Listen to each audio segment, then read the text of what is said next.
Welcome to the Morning Swim Show for Monday, December 7th, 2009. I'm your host, Peter Bush. We will have your tip of the week later on in the show from Australian coach Grant Stolwinder. First, an interview too long in the making here on the Morning Swim Show. Ous Mellouli has been one of our favorite guests since we started the show, but we've been playing Skype tag for practically a year now. And now the Tunisian torpedo, as they call him back home, joins us once again via Skype from Los Angeles. Ous, how you doing? Good, Frank. Thanks for having me back on the show. I know we've been playing tag for the last year, but it's finally good to be back. You guys see that? He called me my dad, Frank Bush. All right. Sorry. No worries. Hey, I could be called worse things. Sorry, Peter. How's life treating you? Good. Just trying to get back into the rhythm of things, you know. Had a long summer with many training games and world champs, so I decided to kind of take a little break from swimming, and I'm getting back into it a little bit in training now. Now, you had to share the title of Male African Swimmer of the Year for Swimming World Magazine this year with Cameron Vanderberg. You cool with that? That's fine. I mean, Cameron is a great swimmer. He's been swimming insanely fast in the World Cup series, and yeah, it just shows what kind of quality of swimmers we have in Africa now, which is great. Well, outside of South Africa and then Zimbabwe for Kirsty Coventry, you're still kind of the guy. I mean, I think you got the northern part of the continent to yourself there.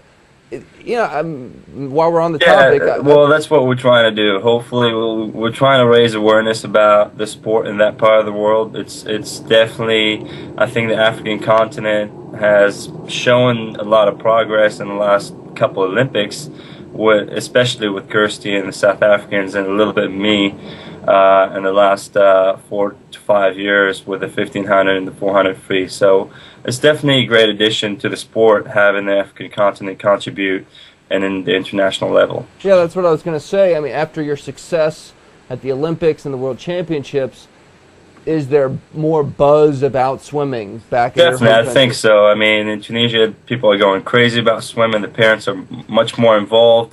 They're putting their kids through swimming lessons all over the country. I think a lot of other North African countries are trying to build more serious programs and trying to fix certain things in their sports programs to help certain swimmers become better, and a lot of them are sending their swimmers overseas too.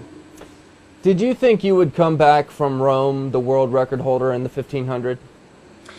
I think so. I think Hackett's world record was definitely in my reach. I think I could have gotten it. It's just that I had a rough 2 first races. I was planning on winning gold in the 400 and got ran down by Biederman in the last 50. Same thing happened to me in the 800, which was actually the biggest surprise for me to lose the 800 because I was going in there to win it. So for the 1500, I just wanted to kind of play it safe, stick with the field in the beginning, and then make a move at the end, kind of like what I did in Beijing. Kept the same strategy. All I wanted was to win gold. I didn't want to bring home 3 silver. So that was the strategy for me. I think it cost me the world record. So, in other words, you think maybe if the 400 had not played out like it did with Biederman running you down, you maybe would have been more aggressive in the first 1,000 or so of the mile. Definitely. I think they would have gave me a lot more confidence than I had going into my mile. I honestly was scared in the day of my 1500, and it doesn't happen to me real often, but there was definitely rough competition out there. Zhang Lin from China had a great 800, so I was expecting him to have a great 1500. Ryan Cochrane was right on his best times, so he was going to be a big threat in the 1500 too. And you know, the mile has gotten so much faster in the last couple of years that you never know who's going to win it. I felt like there were a couple of guys out there that are trying to get me, and that extra pressure didn't put me in my comfort zone. I wasn't, trying to get in the rhythm and stick with it and try to go the fastest I could. I just wanted to win the race. So chalk that one up to one that you'll remember while you're training for the next few years. Exactly. You know, that world record is definitely something that we've been talking about with my coach Dave. He keeps on pushing me every day in workouts and talking smack a little bit about how I don't hold the world record in the 1500, and we've been training to shoot for 1430, so that's what we're going to keep on doing. Well, you and Michael Phelps both had something in common in Rome. You were run down. Well, I guess Phelps never even got ahead of Biederman, but what are your thoughts on Paul Biederman? Because so much was made of him in the suits. I mean, he obviously had a great meet, but he kind of became the poster boy for what can be done in those high-tech suits. Does that, give you confidence knowing you're switching back to jammers and this guy's not invincible in the 400? Definitely, it's going to be interesting to see how people are going to react next year to not having the suits. I mean, we all know that certain swimmers benefit more than others having the suit because of their body style, their weight, of many different factors. What Biederman did this summer was definitely something incredible, and he's a great swimmer. I know, I'm a good friend of his, and we've been talking about it, and he said that up to 2008, he was swimming in a different suit with a different company that he didn't feel comfortable in. So he felt like he was at a disadvantage for the last couple of years, and now he finally found the good suit that he likes, and he's going incredibly fast.